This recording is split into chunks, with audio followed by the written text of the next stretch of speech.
sama dirinya. Jadi kenapa saya akhirnya memiliki secara pribadi mau melaporkan. Tapi tadi saya di jalan menelepon ketua umum bahwa saya akan melakukan pelaporan.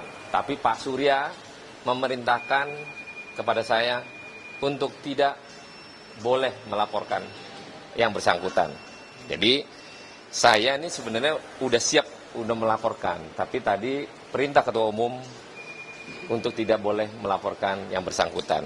Kebetulan tadi Pak Anies juga mem-WhatsApp saya untuk meminta juga yang sama.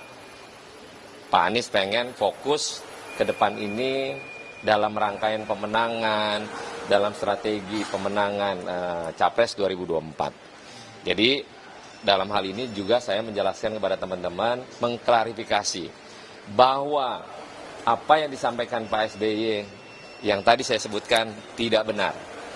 Itu bohong. Tapi juga dalam perspektif politik, harusnya seorang mantan presiden menyampaikan secara utuh apa yang terjadi sebenarnya pada tanggal 25 Agustus. Itulah pokok masalah yang kenapa saya harus hadir di sini. Jadi itu aja.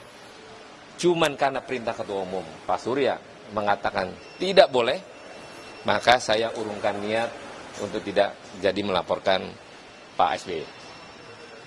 Demikian. Jadi ini melaporkan atau gimana, Pak? Apa ini, Bang? Di sini Tadinya mau melapor ini. sekarang? Sekarang karena ketua umum tadi pas mau turun perintahnya nggak boleh, saya nggak jadilah. Nggak main tadi karena memang nggak boleh ketua umum menyampaikan pelaporan itu. Saya tadinya secara pribadi mendengar apa yang disampaikan Pak SBY, terketuk hati saya loh. Kenapa kok Pak SBY mengatakan yang tidak sebenarnya?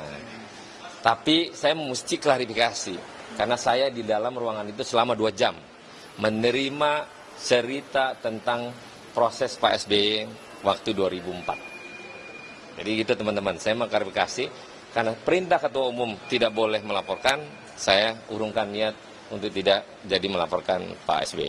Bang, tapi sebelumnya sempat ada obrolan langsung nggak ke pihak Demokrat atau diselesaikan secara kekeluargaan gitu? Enggak, saya belum komunikasi. Saya secara pribadi saya lapor waktu ke Jakarta Surabaya bahwa saya akan melaporkan Pak SBY karena Pak SBY menginformasikan kepada ruang publik itu tidak benar. Jadi itu yang saya konsenin. Saya tidak ada urusan ke belakang mundur tentang masalah progres lah, masalah surat lah, masalah yang lain-lain. Tapi ada bahasa yang dianggap bahwa yang tidak pantas diucapkan oleh mantan presiden tentang bahwa pengkhianat segala macam. Nah itu yang kita mesti luruskan bahwa di dalam area lobi politik semua bisa terjadi. Contoh, kalau orang mau nikah, undangan sudah disebar, tiba-tiba di hari H batal, itu kan normal saja. Jadi tidak akhirnya seolah-olah jadi jengkel atau marah kedua belah pihak pasangan. Pasti akan resah, kecewa pasti. Tapi kan bukan berarti undangan itu menjadi ketetapan bahwa pernikahan itu akan terjadi resmi, tidak. Selama akad nikah belum diucapkan, maka tidak ada terjadi pernikahan resmi. Ini contoh. Maka inilah proses politik yang harus di publik menjelaskan secara baik. Jangan sampai akhirnya diprovokasi. Kita nggak mau lah. Nasdem itu Pak Surya, hatinya tidak ada punya niatan menjadi pengkhianat. Tidak ada dalam mukanya. Saya sebagai kader 10 tahun tidak pernah memerintahkan hal-hal jelek untuk dilakukan oleh kader yang tidak pernah ada. Tidak pernah Pak Surya memerintahkan hal-hal negatif untuk lawan politiknya. Beliau selalu ikhlas dan legowo apa yang terjadi dalam proses politik. Tapi yang menjadi anggapan dari Pak SBY sendiri adalah Pak dari Partai Nasdem nggak ada obrolan gitu Pak dengan Partai Demokrat. Ada. Jadi Pak Anies telepon, nggak diangkat sama AHY. Pak Sudirman Said coba komunikasi dengan pihak Demokrat, nggak diangkat. Jadi semua proses itu sebenarnya udah dijajaki di awal. Tapi waktu deadlock itu terjadi tentang pemilihan cawapres, Pak Anies itu bersama tim 8 itu menyerahkan kepada partai politik. Maka itulah Pak Surya mengambil decision dengan keputusannya untuk Caimin menjadi cawapres. Itulah decisionnya sebagai ketua umum. Kan karena Pak Anies kan bukan partai politik.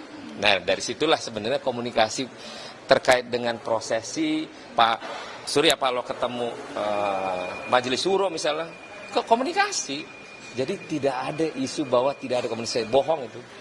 Jadi kita pengen bahwa ruang publik ini diberikan narasi yang contoh yang baik lah. Contoh komunikasi yang cukup. Jangan sampai membuat kubu-kubuan dan akhirnya keributan itu terus-terusan gara-gara seorang AHY nggak jadi cawapres. Ya kan namanya belum rezeki, belum garis tangan. Kan AHY sama saya umurnya sama. Masih ada ruang 2029 lah dia sebagai capres nanti kan, why not gitu. Jadi kita pengen bahwa hubungan antar komunikasi di publik ini selayaknya yang adem-adem lah. Agar proses politik ke depan capres-capres yang sudah ada, yang tinggal daftar, berperang secara arif dan bijak. Begitu. Tapi apakah ada keinginan dari Pak Surya Paloh untuk bertemu dengan Pak SBY? Dengan senang hati. Kapan aja Pak Surya mau ketemu dengan Bu Mega lah, dengan Pak SBY, toh terakhir ketemu Pak Presiden, baik-baik aja. Namanya perbedaan politik kalau kata Pak Presiden itu biasa.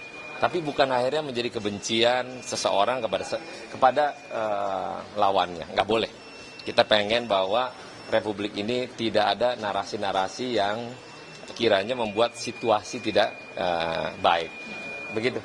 Bang, tanggapan banyak kader Demokrat kemudian yang kecewa atas pilihan dari kader sendiri, terus kemudian Sampai mengeluarkan kata-kata yang tidak sepatutnya, itu bagaimana? Ya itu tadi, bahwa narasi yang diungkapkan oleh Partai Demokrat sebenarnya bisa diredam dengan cara-cara politik yang lebih arif.